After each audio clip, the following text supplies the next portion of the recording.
The following podcast is a Dear Media production. Welcome to the Absolutely Not podcast, where we do the most and the least at the same damn time. I'm your host, Heather McMahan. Hello, ladies and gentlemen, and welcome to another episode of the Absolutely Not podcast. I'm your host, Heather McMahan. How are you? Hope you're doing well. Hope you're recovering from a forced holiday with extended family that you can't fucking stand.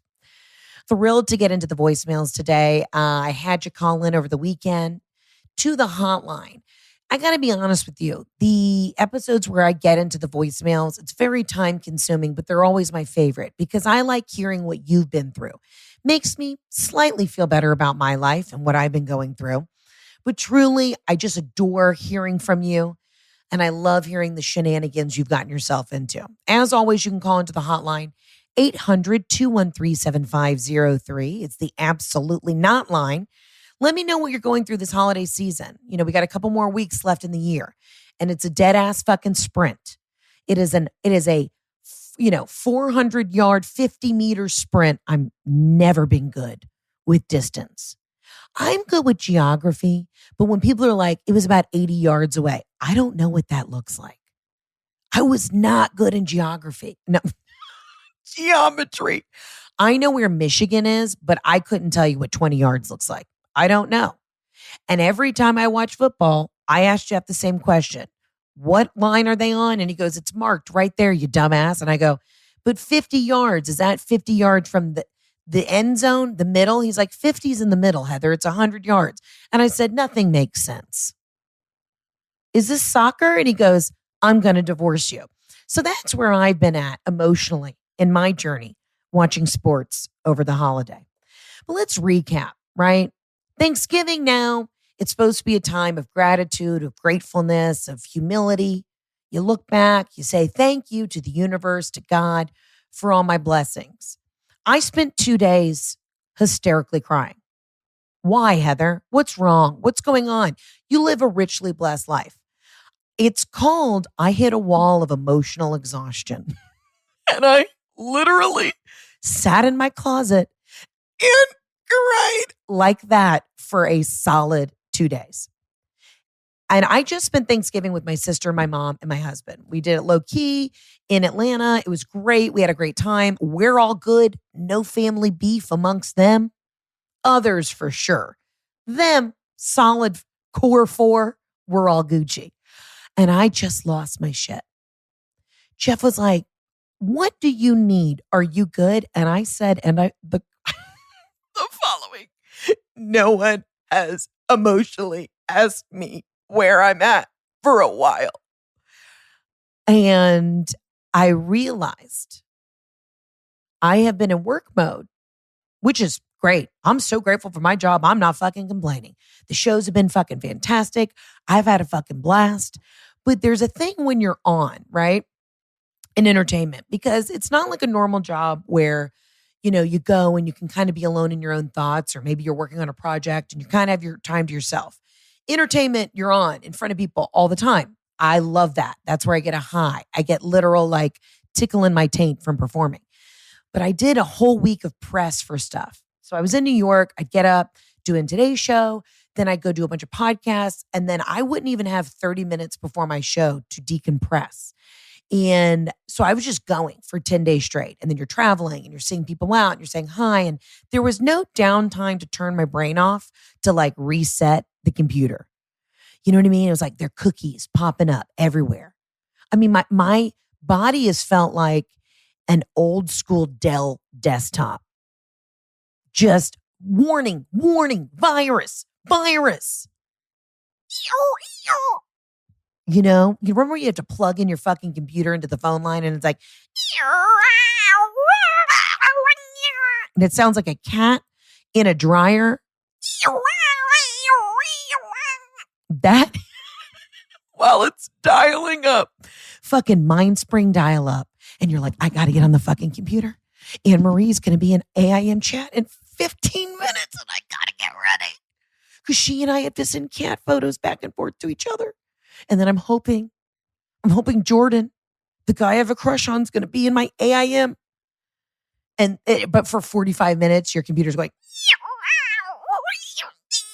and you're like, what the fuck, Dad? Why are you so cheap? You run a computer software company, yet my computer is not dialing up fast enough.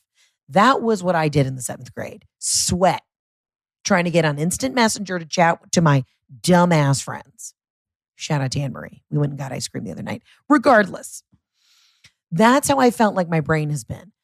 There's a lot of windows open. There's a lot of cookies. I'm trying to dial up to get back to where I need to be emotionally. And it's fucking dialing, but we're not connecting. I'm at the bing bong chat room and no one's in there. You know what I mean? To be alone, it's like that level of anxiety where it's dialing up, but I never get in the chat room. And the chat room is at a good, healthy, emotional space. In your mind's clear. You're locked and loaded. I'm focused. I'm in. I'm chit-chatting with my friends. I have been on the dial-up, that mind spring, for the last, well, I was locked and loaded while I was working, but then I never got to turn the computer off. And you remember when you used to have an old school desktop, right? You'd have to hit the Control, Alt, Delete. You'd have to literally like Jimmy rig the back of the computer. You'd be shaking. You'd have to hold 2 wires up at a 45-degree angle while literally fingering the back of the monitor. You don't know. You didn't even know what fingering was, but you were fully fingering your monitor. You didn't know it, but you had to, because that's the only way you had to reboot that bitch sometimes. That's what I needed. I needed to be a rebooted bitch. You know what I mean? Because I'll tell you one thing. I'm great at my job, but if you don't reboot, if you don't turn that computer off sometimes and let it cool off, the back of my monitor, aka my lower lumbar, near my sciatic nerve, my piriformis was running so fucking hot.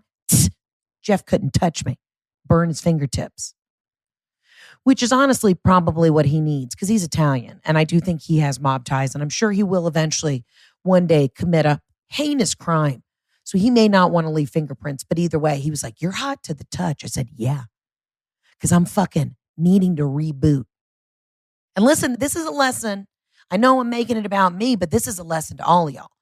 Through the holidays, if you got to take a fucking lap and smoke a cigarette and walk to the end of your driveway and just like that famous photo of Ben Affleck outside of his house in Venice, and he's just got his hand over his head and he's smoking a cig because he's thinking about the fact that he has to tell his entire family he has this insane dragon tattoo on his fucking back. That's where I've been emotionally.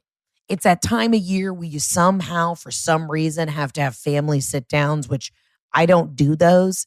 But now you have every cousin you haven't seen being like, can we talk? And you're like, why now, Charles? Why the fuck now?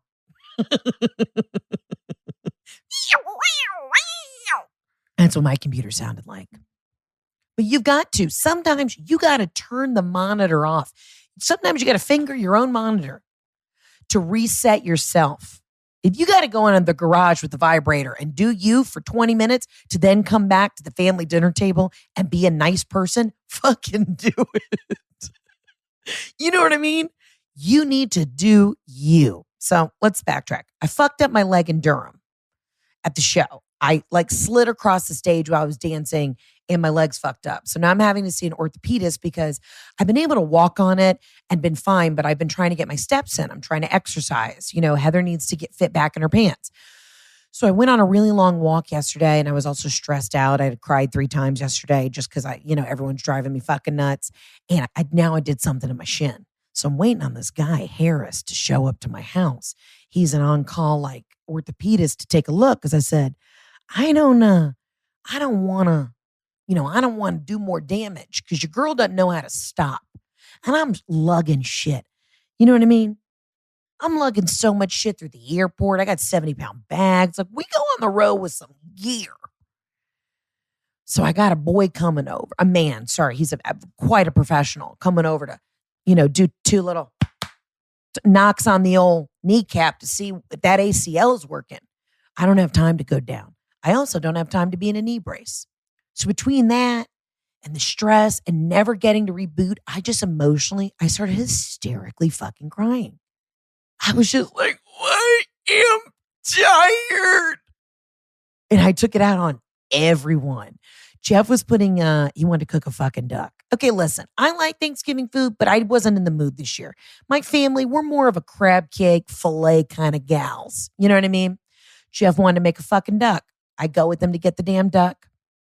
He's trying to squeeze this thing into the air fryer. He said one short comment to me and I lost it. I was like, don't you dare. I just could not handle his sassy attitude. And I snapped on him and he was like, you're being a fucking asshole. And I was like, you're an asshole. And then I'm just crying and everyone's like, are you guys good? You know what I mean? That's where I've been at emotionally. And I cried all night on Friday. I went to my friend Annie's house. She was crying. I was crying. We're just crying because I think she's got kids. I don't know. I have like 6 toddlers that I'm constantly around that are grown adults that act like toddlers. But we were just both like, let's get a hot fudge sundae. And then we went to this place called Andy's Custard. Okay. It's 11:30 at night on a Friday. We are 2 grown women. We should be in a rowdy bar somewhere throwing back some cocktails, but instead we decide to eat our calories. So we show up to Andy's Custard and this young kid working the ice cream thing is like, do you guys want a punch card? I feel like I've seen you here. Dude, I got called out. He's like, I've seen you here a lot. What's your name? Heather, right? That's always the name on the order. And I was like, shut the fuck up, Trevor. Shut the fuck up. And I said, Trevor, thank you so much. I pick up a lot. I literally told him I did Uber Eats. I was like, Uber Eats. Yep. He's like, but why are all the orders under your name? Shut the fuck up. I mean, not that my best friend Annie's going to judge me, but still. She kind of looked at me like, just go ahead and get the punch card. Bitch, just get the fucking punch card. You want it. You might as well get 20% off when you hit your 10th Sunday. And I'm like, no, because if I get the punch card, I have a paper trail of my fat assery. I don't need a paper trail. You know what I don't need the receipts for? Hot fudge fucking sundaes. I am 34 years old. What grown ass bitch drives herself solo in her Jetta and gets a hot fudge sundae? I did twice this week. I don't need the receipts. Oh my God, y'all. Miss Terry, I don't know if you're listening to this. There's a follower, Miss Terry. Okay. She DM'd me. One day I was like, guys, my knee's kind of hurting, wondering what I did. And I asked for a couple of suggestions for orthopedics in Atlanta. And somebody suggested this wonderful guy who's going to come help me. Miss Terry said, Heather, I hate to tell you, but I think the weight gain is just what's hurting your knee. I responded to this woman. I said, Jesus Christ, Terry, why would you do me dirty dog wrong? And I know she was probably just being like, sweetheart, it's the weight gain. That's why your knees are buckling. And I was so pissed.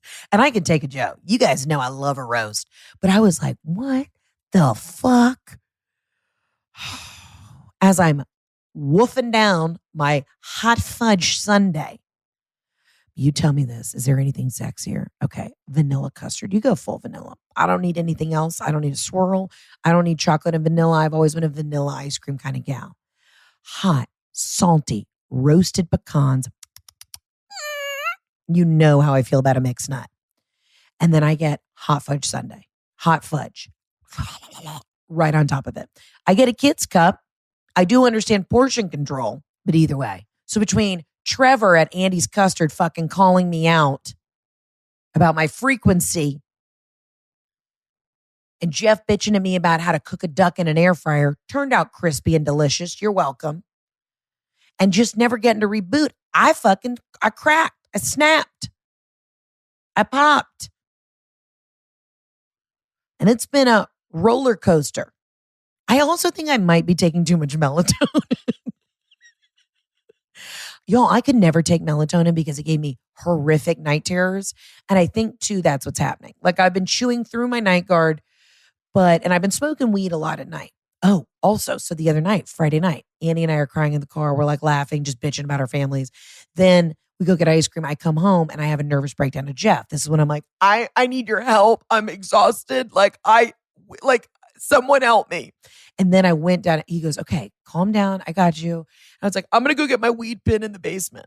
I slipped down the fucking stairs so hard. It was like, my head hit 6 times. I laid there hysterically crying and laughing. I was like, but I still crawled. I crawled to the basement to get my weed pen. I took a hit of that bad boy. And I didn't feel that bad yesterday, but you know, like when you get in a car accident, it's really like the second or third day where it really hits you. I was just literally today, it feels like somebody took a baseball bat to the right side of my back. Listen, I got nothing to complain about. We're all good, but I just need you to know, hear it from me. If you need to go walk around your neighborhood and smoke a cigarette in front of your judgmental neighbors and just leave your kids in the yard for a minute, do what you have to do. If you got to finger yourself in the garage, do what you have to do. If you got to, pull out some frozen raviolis out of the back of the freezer, put those in the crock pot for a solo meal, and you put a sign on that crock pot that says, if you even think about fucking touching these are Natalie's. These are Natalie's raviolis.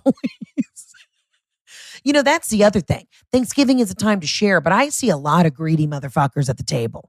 I'm sorry. I made enough mashed potatoes for 7 people. How come Uncle Tony's eaten a third of them?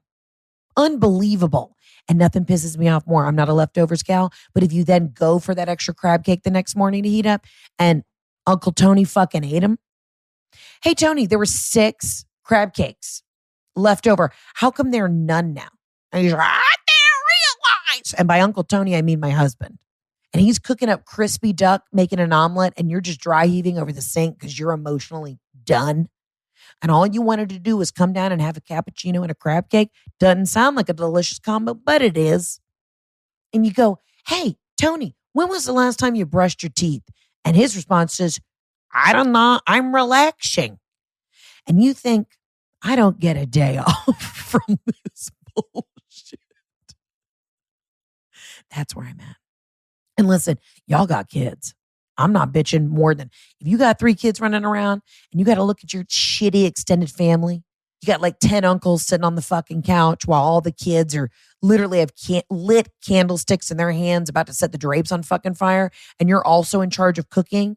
And you're looking at these fucking assholes going, hey, can somebody grab Junior and get the lit candlestick out of his fucking hand? And they're like, oh, we were talking about Bitcoin. And you're like, I'm going to burn down the whole fucking house with everyone in it because I'm done. You start short circuiting while you're making a cheese plate.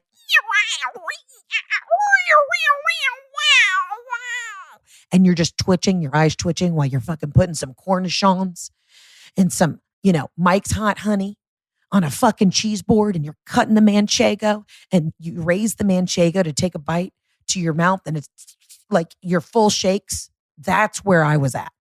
And you're like, I hate fucking everybody. And that's the hard thing. It's a time to be grateful.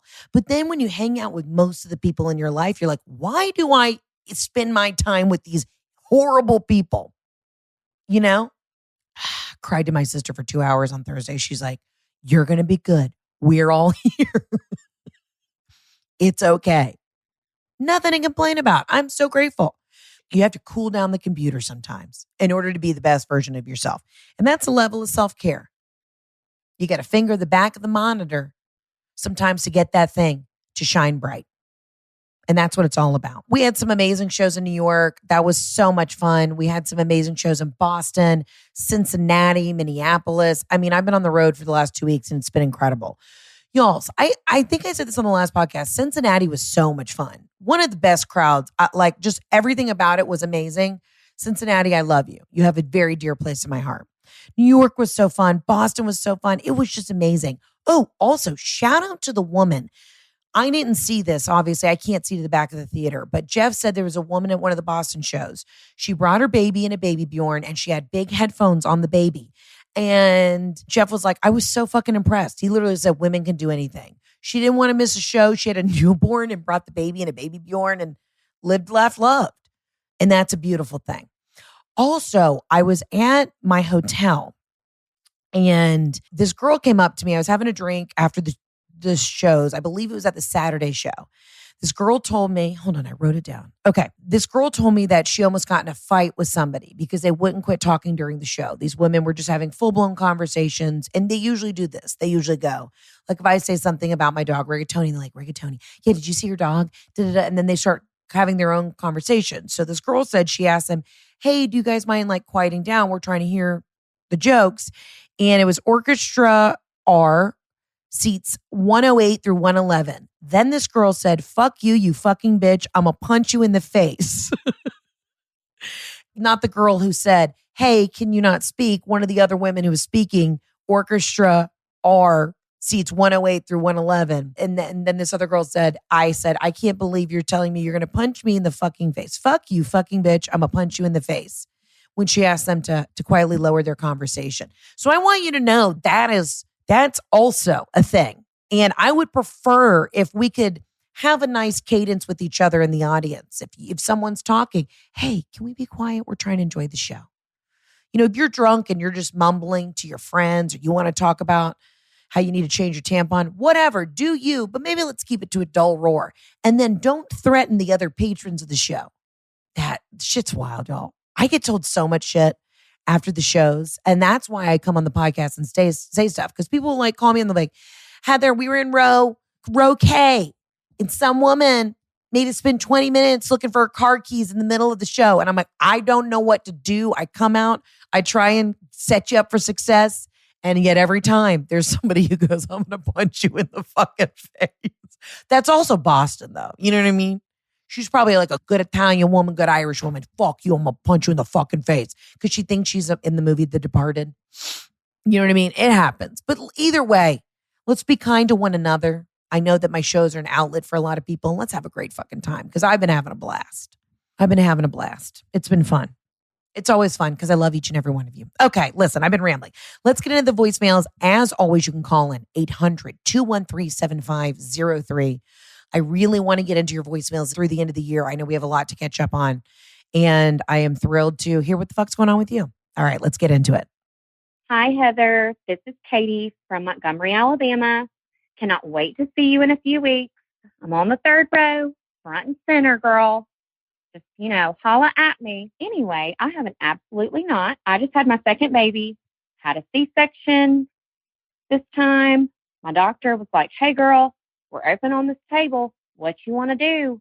I said, go ahead and sever them. Sever those tubes, man. So he did. It was great. Whatever.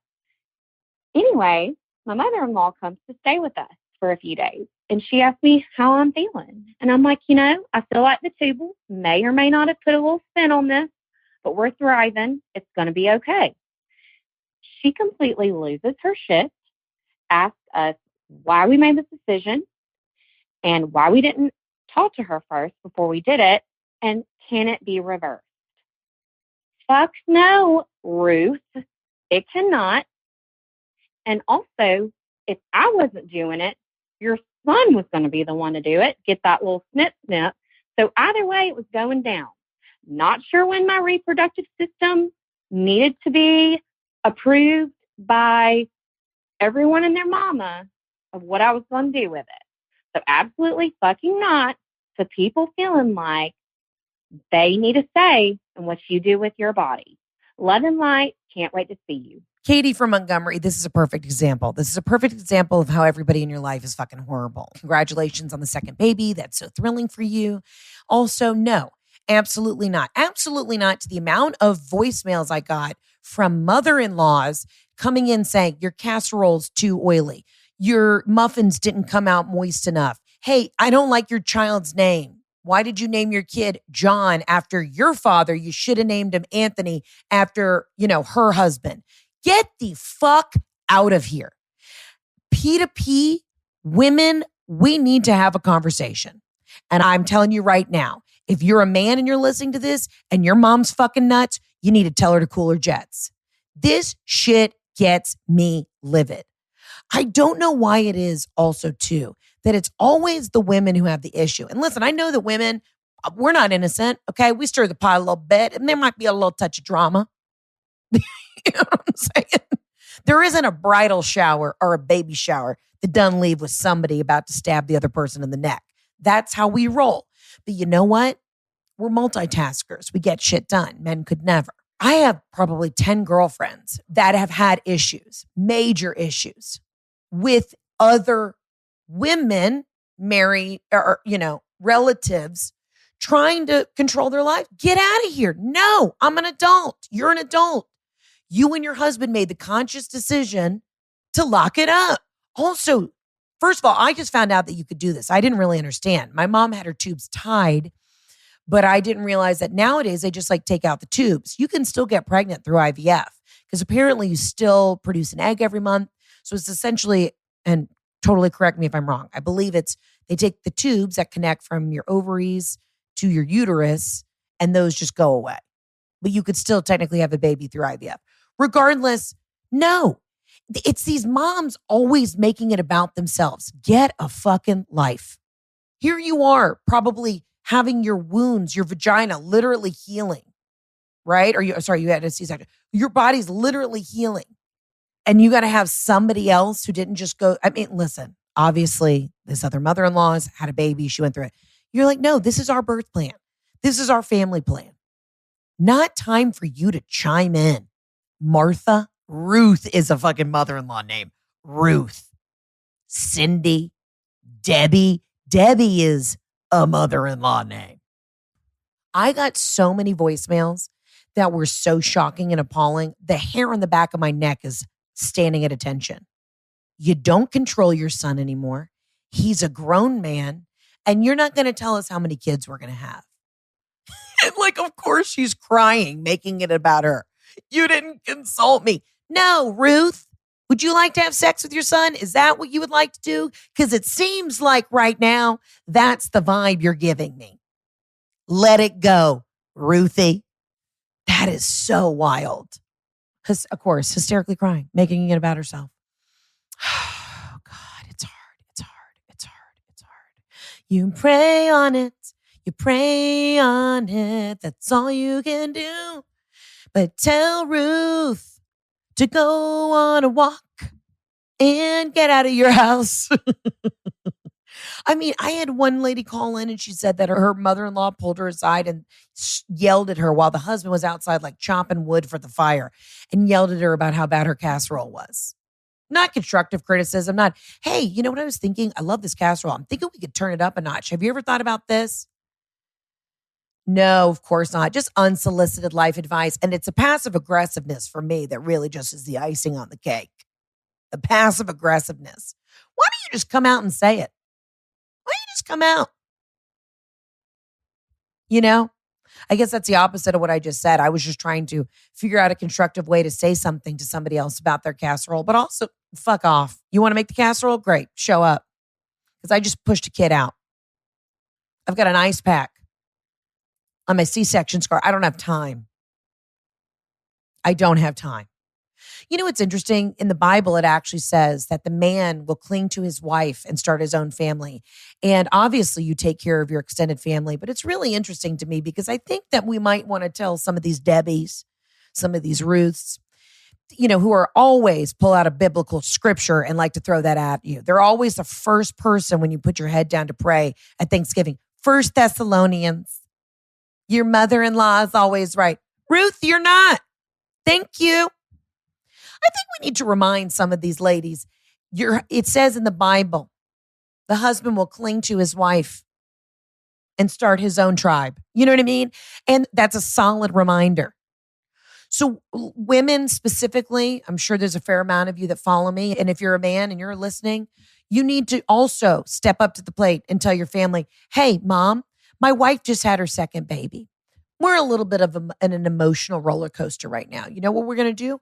We're going to come in for Thanksgiving or Christmas and we're going to be helpful and we're going to hold each other up and we're not going to stir the pot. We're not going to ask for things. We're not going to make it about us. We're just going to be loving, supportive. And let's maybe put the focus on the kids and what we can do for them. Maybe give my wife a break, the mother of your grandchildren a break. I must have had 100 voicemails that just kept getting worse and worse. Last minute, my mother-in-law refuses to come to dinner because I had already made a turkey and there was a miscommunication in the family text. And I told her she could bring her turkey too. But then it became like a deep layered thing that she said, we did this on purpose. No, bitch, I was busy cooking. I did not see the group text. You know what I mean? Like some of these voicemails were nuts. And listen, some people have their own issues with their own mother. Like, you know what I mean? Listen, it doesn't mean that your family's not in the clear either. You know, I barely know how to cook a chicken because Robin didn't let me in the kitchen for so long. But I get it. She's a perfectionist at what she does. I respect the art. But we all got to have a conversation. And maybe it's a dad. Maybe you got a crazy father-in-law. You know?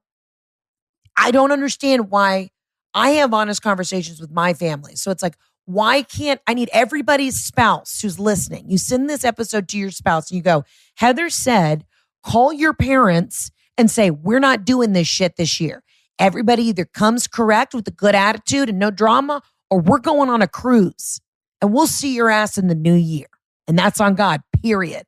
Because if I get any more crying voicemails from women being like, this bitch Ruth made me tying my tubes or my husband getting a vasectomy about her, No. Guess what I don't have time for? That's me rebooting. That's me trying to reboot so I don't whoop some ass. I'm sorry I had to go through that. I cannot wait to see you though, Katie in Montgomery. That's going to be such a fun show. We still have tickets for that show. Go to heatherontour.com. See what I did there. It's wild. It's wild what families do. You know, and then I got a voicemail too, which I didn't want to play because then the girl called back and she's like, please don't play this. This one girl was like, my father-in-law is a kind of a creep. And I've told my husband this multiple times, but he hits on me. She's like, it's very uncomfortable. I was like, bitch. But she was drunk when she sent it and she like left her name. So I was like, all right, I'll just describe it. You know, what if you got a creepy father-in-law who's like, hey, how long you think you want to stay with my son, Frank? And you're like, what? You're like, Roger, no. It can go both ways. But I think what we need to do as young adults is call our parents, whether you have a great relationship with them or not, and say, hey, this year we're not doing this.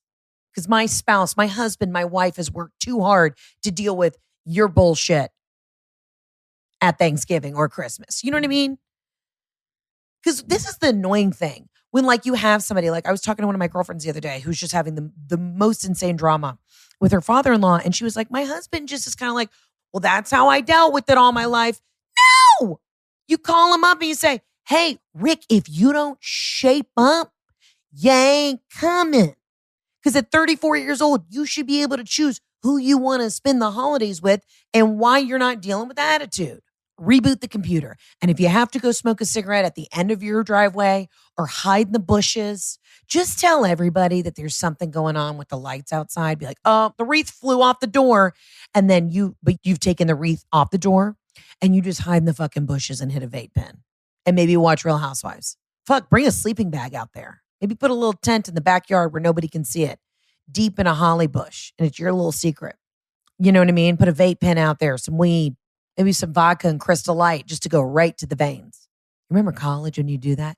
Dude, anything that's a diet or light, I was like, Diet Dr. Pepper and Mike's Hard Lemonade, we're good. Like disgusting. Bacardi and Diet Coke, I can't even smell. Nope. No. Mm-mm. Mm-mm-mm-mm. But honestly, the holidays might be a Bacardi and Diet Coke situation. You might have to take it into your camper van. That's what everybody should do. We should all go and buy Winnebagos. They don't have to be nice, no running water, and just park it a couple houses down, maybe pay them a couple hundo. Hey, here's $200. Merry Christmas. This is a temporary escape my family Winnebago. And when somebody, maybe, you got a brother-in-law, a sister-in-law, an extended cousin starts to talk about Bitcoin or something crazy, or starts to say, talk about immigration. You're like, I don't know the answers right now. All I know is I burnt the edge of my areola because I bent over into the oven and your father-in-law came behind me and pushed me in my hot titty into a hot plate. And now I may not have a titty left. So you know what I'm going to do? I'm going to remove myself from this conversation about immigration because nobody at this fucking table is educated enough to have the answer. And I'm going to go 2 doors down to my secret Winnebago, and I've got a satellite dish, an old school satellite dish on the top of this motherfucker. And I'm going to watch episodes of The Housewives, and no one's gonna talk to me. And you're gonna cry for 45 minutes. Then you're gonna take 2 vapes and have a Crystal Light and vodka. And once that goes straight into the bloodstream, you're also gonna have a sandwich or maybe a party platter of chicken nuggets. You're gonna wolf that down and then you can head back in when you have cooled down emotionally. When you've rebooted, you're back in the game. Let's get to the next voicemail. Hi, Heather. This is Anonymous from Philadelphia. I saw your show. It was amazing when you were here. Definitely come back. I'm calling with an absolutely not from Thanksgiving. So we were with my husband's family, and his cousin shows up without telling anyone that she was coming with a secret baby. So the strange thing here, this is not her first child. It's her second child with her same husband. There's no scandal that could be perceived in a weird way from anyone. It's like a perfectly, what people would presume to be normal. No one's going to judge her situation.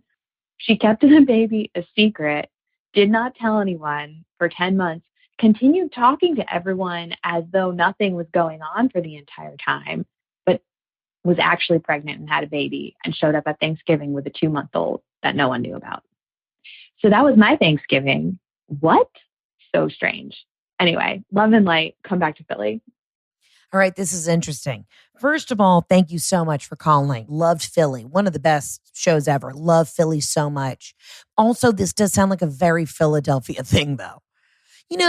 I'm not shitting on Philly. Philly's fucking great. Fantastic. Old school. Loved it. Fabulous restaurants. The Ritz was chef's kiss. Great hotel. But this is very Philly. You know what I mean? This is also could be like South Carolina to just show up with a baby. But also, listen, I love a surprise. I think showing up with the baby and being like, surprise, we had a baby is fun. But the fact that it wasn't a surprise and it was just like they showed up and acted like nothing happened. We had a baby. And then her name's something like, it's Chelsea, baby Chelsea. And you're like, oh God. This is also a very cousin thing to do. You know it. Everybody has that one girl cousin. Her name's always, every single time, Brittany. But it's spelled funky, Brittany, Brittany, and you're like, well, I don't understand what happened there. Her parents are definitely divorced. And she shows up with a fucking secret baby. I mean, it's always Brittany. I mean, this is the girl who has the MLM, the Ponzi scheme. She's selling Herbalife. We know her. But the funny thing is that she used to sell ecstasy in college. She went to Rutgers and she sold ecstasy. She was always like, oh, my fucking cousin Brittany. I don't know what I'm going to do with her. You know what I mean? We didn't even know if she was enrolled at school. She just sold ecstasy. Definitely did a week and a half in jail over spring break. She was down on the Jersey Shore and got arrested and nobody heard from her. But everyone was like, well, we know where she is. She's in jail. But then she sort of cleaned her life up. And now she's married to a guy who does quote unquote fishing. He always has on the Oakleys that are on the back of his hat. You know what I mean? He puts it on the backwards. They just wrap around the nape of his neck. And he's not attractive, but he's also kind of hot. And you're confused by those emotions because every time he shows up, you're like, I feel like I would fuck you, but I also don't want to. Because I know after we were done having sex, you would say something like this. You would literally be like, high five. Fucking yeah, doggy. And you'd be like, that was that. My vagina just shriveled up. You know it. Brittany had dark hair and then she started doing heavy highlights, but they were more like tiger streaks. And then she went full blonde, but then it got really bad and it got kind of reddish, very mousy reddish. And then she went back to brunette and tried to do a solid hard. She was really into the lob, which is the long bob. And she worked at Great Clips for a while. She ended up getting her life together, going back to beauty school, Hates her stepmom. Her dad got remarried. The mom's still single. Hates her stepmom. It's her stepmom, Cynthia. You know Cynthia. You've met her before. She's actually kind of lovely. Brittany ended up working in a salon. She, and she always bitches about working in a salon during the holiday hours, which I get. I mean, I work every holiday. I get it, but that is her. She drives a Nissan Altima, fully tricked out. It's low to the ground and it's really has an illegal tint on the windows. Yes, I know her. I have one in my family. Black on black, everything. And she has a white haired dog that's a mutt mix that she got at the pound when she was on ecstasy once that she ended up getting from her ex-boyfriend, but she always has white dog hair all over her. And she buys those boots where they're like knockoff Stuart Weitzman and they're trying to be chic, but they have like a plastic heel. And the heel's been broken for like the last 3 seasons. And you hear clip, clop, clip, clop, clip, clop coming up the stairs with her fucking secret baby. And she's covered in white dog hair, but always wears black because she works in a salon. And like you one time got a little high and went on that salon's Yelp account and you read all the negative reviews were about Britney. You know what I mean? You're like, wow. I mean, I kind of had a feeling that she was like, you know, the thorn of the salon, but I didn't expect him to be this bad. Like the top review of this salon is like, left the salon, came in for a bang trim, left with a bleeding forehead. Thanks, Britney. Thanks, Britanti. P.S. I'm pretty sure this bitch is pregnant. You know what I mean?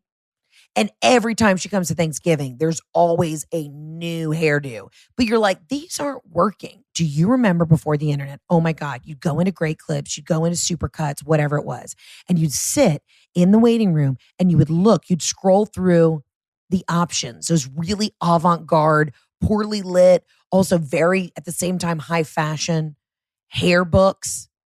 And it'd always be some woman with like a Kate Gosselin, like pseudo mohawk in the front and her neck shaved. I'm telling you, I used to talk about this in my stand-up. That's why I got such an intense short haircut. When I was in the 4th grade, I was obsessed with this Pert Plus commercial. And this woman had all this volume. And I walked into the Supercuts and my mom went next door to like get a coffee. And I told the woman before my mom could get back, I said, shave it. Fucking, I want to feel that cool breeze on the back of my neck. And then my mom came in and goes, oh, goddamn, you win for it. But it's because you'd scroll through those books. Britney still has the haircut that's in those books. She loves a bauble necklace and a secret baby. Like I could see myself doing a secret baby to be like, gotcha, surprise. But I couldn't imagine like birthing the baby and then not telling anyone. It would be like, maybe I adopted or we had a surrogate or something. You show up, hey, here's my baby, surprise. No, I'm not going to do that. I mean, that shit is so fucking funny. You know her. You know what this girl smells like. Curve. She wears Curve. She still owns a bottle of Curve. And when you said, hey, Britt, I think it's time to upgrade the perfume game, you know what she bought. KKW Beauty. The collab with Kylie. That's what she bought. And this woman's 41. Her favorite band is Limp Bizkit. And she still has that sleeve in her Ultima. It's a new Ultima. Even though she's a mom of 2, she still has that sleeve that goes, you know, on the mirror. And she still puts in a disc. We don't even know. Ultimas don't even have CD slots anymore. But she has one. And then she shows up with her fucking secret baby. Talk about somebody who needs a reboot. Fucking Brittany from Grey Clips. Actually, we need to pray for her. Add her to your list. Cousin Brittany. Goddamn. You know her. You love her. I miss her. And good luck to her new baby. That's fun. That's always fun. You know what? That's what the holidays are about. Family secrets. Let's get to the next voicemail. Hey, Heather. It's your girl, Elise from Boston. And I have the biggest absolutely not of my life for you is getting dumped 2 days before Thanksgiving and the holiday season and going to your Thanksgiving alone. There's so many questions already. And then the timing has just really compiled more of those on. Also, just a 0 out of 10 for timing. This is terrible. Could have waited a month. Would have been a little easier, but that's all right. I love you. I love your podcast. Me and my friend Desiree listen to you all the time. We actually listen to you all the way down to Naples, Florida and back. So you can imagine that we've heard every single second. You make all our days better and we love you. And I'll definitely be listening to you to cheer me up through this lonely, absolutely not holiday season. Okay. Love and light. Love you. Bye-bye. My dear friend Elise, I'm so sorry. Elise from Boston getting dumped a couple days before the holidays. There was also an overwhelming amount of people who said, I've been dumped, I've been broken up with, I'm breaking up, like relationships are coming or going. And I've said, I feel like the holiday season is like putting all these people that you only see once a year or want to see once a year in a crock pot with a bunch of seasoning and hot peppers and setting it and forgetting it and waiting for the pressure cooker to explode. You know what I mean? I got to be honest with you. Elise, I hear you. I'm sorry you got dumped, but we got to put on our big girl panties because guess what? You just got out. You got out in the nick of time. Because you know what's the worst thing? Going into the new year with somebody that you know you shouldn't be with. I'm sorry you got dumped. That's bullshit. And I don't know all the details of the relationship. But P2P, you're going to be fine. You're going to go into the new year fucking free, shackle free. No old ball and chain. You're going to go in and say, fuck yeah, 2022, let's fuck it up. Also, there's a lot of loose holiday dick because it's cuffing season. Everybody acts like you have to be tied down to somebody for the holidays. It's dark, it's cold. No. This is also a time to get hot and sexy by a fire with a stranger as long as it's consensual and safe. Do you know what I mean? So let's look at this as their loss and your win. I'm sorry that happened, but you know this person was probably shitty with gifts and that's not your love language. Your love language is going to Pound Town on a bearskin rug with a man named Fabio who may or may not own a Chipotle franchise. That's what I'm saying. Because you know what's actually sexy? Entrepreneurs during the holidays. I mean, the amount of people that are messaging me right now wanting me to share their Cyber Monday sale, it's like fucking crazy. Those people don't get to take time off during the holiday. I'm working all through the holiday. You know, those people don't get to do anything, but you know what they want to do? They're like, I didn't go home for Christmas. I'm running my very successful small business. You know what I mean? I don't have time to go home. So I'm going to be on Tinder or the Bumbles or whatever. And on Christmas Eve. Oh shit, you live in Boston? I live in Boston. You want to get dick down in front of a fire? Go for it. Fucking go for it. Because that's what life's about. Is that Santa Claus coming down the chimney? Nah, it's Fabio with the black Amex because his business is doing well and no strings attached D. You're actually winning. You're actually winning. And then you know what's great? After you fuck, you can watch episodes of Shark Tank. Because who doesn't love that? I do. And he probably has some like sick condo in Boston, Beacon Hill. Shout out to that part. And he's like, my family lives in Ecuador. I didn't get to go home. You're like, I'll hold you. And he's like, thank you. And then you find out his like startup company is something, you know, something that has to do with like artificial intelligence. And you're like, okay, if I squeeze this hard enough, I might be able to be in this in the long run. And then we're going to have like Zuckerberg money. I'm just telling you, you need to look at the positives. Fuck the old ball and chain and look at what you're about to show up to. You could be the queen of Ecuador before you even fucking know it.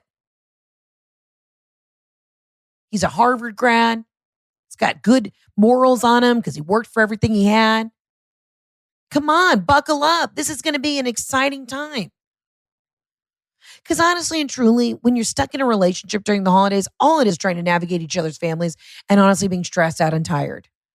Because then if you're like, you both tell each other, like, we're not doing gifts. Like my husband and I don't really do gifts. That's not our thing. We haven't done gifts in a long time. If I want it, I can buy it. If he wants it, he can buy it. We like to buy things together. Like, oh, let's go today. I don't know, get a fucking watch, or let's go today and go to Costco and spend money on a TV or some shit. I don't know. That's just not our love languages, is not unwrapping gifts. It never has been.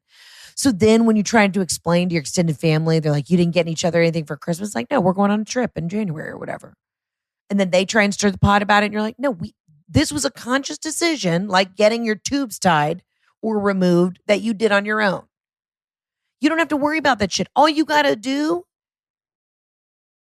is stay in a nice fucking condo with this man on Christmas Eve and then show up to your parents' house aglow in a good mood with a fresh cigarette, ready to enjoy the holidays, ready for battle. You're winning. And to all those other people who also got dumped before the holidays, you don't have a financial obligation. You don't have a family obligation to deal with them. You do you. I'm married. I love my husband. I love my family. But it's different. You know, when you have kids and you have responsibilities, you got people you got to be accounted for. How nice is it to be like, for Christmas, I'm doing self-care. I'm rebooting the dial-up internet. And I'm going to buy myself a fucking gift. That's what you do. You put $500 to the side and you go buy yourself something you want. And fuck them. Fuck them. Y'all, I love you so much. This has been such a fun episode of the podcast. Thank you for listening to me. Also, thank you for chiming in. I want you to keep calling in. I'm going to be doing voicemails for the next couple weeks because I could give a shit about guests. I like chit-chatting with y'all. Again, the voicemail is the hotline. The Absolutely Not line is 800-213-7503. Call in. I love you, mean it. We're going to end the year strong. You guys, I'm heading to Pensacola, Florida this weekend. Then I have a Charleston show. Then I've got Montgomery, Alabama, Reading, Pennsylvania. We've got 3 shows in Nashville. We've got DC. We got shit popping off. I'm pretty sure I forgot another city too. There's a lot on the list. Also, if you're like, hey, these Charleston shows are sold out, these Nashville shows are sold out, DC's crazy, go on the Heather 911 group on Instagram or on Facebook. That's where a lot of people are trading tickets or selling. I cannot resell your tickets. Also, if you ever DM me and you say, who the fuck do you think you are? Why are these tickets so expensive? It's called scalpers. I have a very reasonable ticket price. And then people on the interwebs come in and buy these tickets. I was so pissed off in Minneapolis. I had literally, somebody bought 20 seats in like the middle section, tried to resell them for $600 a pop to the late show. And then there was just 20 seats in the middle open because of a scalper. And people were DMing me like, we want to buy these seats. And I'm like, I do the best I can, but I am not Craigslist. I am not Ticketmaster. I am not StubHub. So go directly to the fan source. I say the Heather 911 group's amazing, or look for other DMs, but I cannot resell your tickets or move things around for you. I know stuff comes up, but I have to stay out of that. That is not my place. And also share a ticket, you know what I mean? Or come to the shows by yourself too. That's always a blast. I had a lovely young lady send me a message and she said, I relocated to a new city. I bought a ticket for myself and I ended up leaving the Boston show with a whole new group of girlfriends. That's fucking awesome. So instead of telling somebody in your row to go fuck themselves, why don't you say, hey, where do you live? Let's grab a coffee. Camaraderie. It's a holiday season. We're all in this together and we're all trying to navigate it together. Cannot wait to see you out on the road. HeatherOnTour.com. Also, quick side note before I get out of here. I've been shadow banned again on Instagram. Don't ask. I don't know what to do. My agents are on it. Instagram's like, we don't know what to do. So a lot of y'all aren't seeing a lot of my stuff. I am still on Instagram, but you have to type in my full name, Heather K. McMahan, and then I will show up. If I'm showing up for some of you, that's great. But for 90% of y'all, I don't exist anymore. I'm there. I don't know how long this will last, but I'm working on it. We added a ton of new cities. Okay, I'm overwhelmed. Chicago, we're playing the Chicago Theater. That show's almost completely sold out. And it's the biggest show like I'll ever play in my life. It's insane. And for some of y'all who are complaining about some of the cities, I don't always get to choose where I go, y'all. We have to follow the market. We have to see what's available. So this next leg of the tour is going to be the last you'll ever see of this material. Then when we come back in the fall of 2022, it'll be a whole new tour. So get your tickets now. And things have evolved and changed. If you saw the show in 2019, things have evolved and changed. It's a really fun show. And I've worked my ass off on it. I'm so proud of the material. If you're wondering, Heather, where's the Atlanta show? I can't talk about that right now. We're trying to shoot a special. And one of the reasons why I was under so much pressure at the New York shows is we had comedy buyers there. We'll have them at the show in LA. And it's this is how it works. And if I don't end up doing a special because I'm too tied up with the Peacock show that needs to get picked up, again, you know what you could do for me for Christmas? DM Peacock and say, pick up Heather's show. Tweet at them, DM them, write them a letter. My show's fantastic. Peacock, if you're listening, pick up my show. Greenlight it. It's great. Thank you. Anywho, it's because I've got a bunch of shit that we're trying to get rolling. But the Atlanta show will be the last show. So if you're in Atlanta and you're like, why haven't you announced? It's going to be at the end of May and it's going to be the last show of the thing. And we're blowing it out. It's going to be fucking huge. And there might be cameras there. It's going to be a vibe. So hang out for Atlanta, but these other cities, come get your tickets now. If you're like, why aren't you coming back to Seattle? We did that market. We can't get a theater. Y'all, some of these cities I came into for the fall and every other comedian, any other musical act, juggler, magician, we're all fighting for spaces in these cities. So if you can travel, you're going to have to travel for these shows. I love you. I mean it, but I'm doing the best I can. So like Portland, Seattle, I'm so sorry. I could not get a theater space. I would love to come back and do this show. But come to Sacramento. I have 2 shows in San Francisco. We have a huge blowout show at the Orpheum in LA. I'm doing Salt Lake City. We're coming to Vancouver. Dude, if you're in Portland, pop over, do a little trip. Let's hit Vancouver. Canada, I'm doing Toronto. You're like, why aren't you coming to Calgary? I'd love to. We couldn't get theater space. My wonderful, amazing touring agent, Jackie, has been working her ass off. She's got 100 other clients. And she's like, clients are fighting against clients to get these spaces. So we're all having to make up for lost time, but the shows have been insane. I am so overwhelmed by the love. And the biggest takeaway is you guys are having a blast. And that's what means the most to me. I love what I do and I'm grateful. But also during this holiday season, remember, reboot, bitch. Reboot when you need to. I'll see you on the next episode of the Absolutely Not podcast. In the meantime, between time, arrivederci and ciao bella.